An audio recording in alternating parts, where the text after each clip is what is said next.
ধরো চীন যদি ভারতের চিকেন নেককে দখল করে নেয় তাহলে ভারতের কি হবে?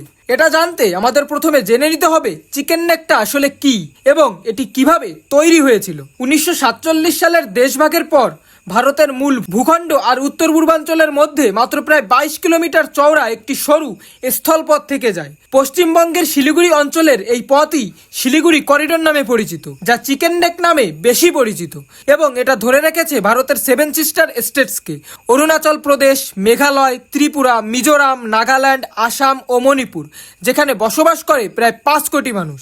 তাই এই পথটাকে ভারতের লাইফ লাইনও বলা হয়। আর চীনের নজর সবসময় এই সরু পথের ওপর রয়েছে, কারণ চীন যাতে ভারতকে দুই ভাগে ভাগ করে দিতে পারে। তাই যদি এই করিডোর কোনোভাবে ভারতের নিয়ন্ত্রণের বাইরে চলে যায়, সেক্ষেত্রে উত্তর পূর্ব ভারতের সঙ্গে স্থল যোগাযোগ মারাত্মকভাবে ব্যাহত হতে পারে।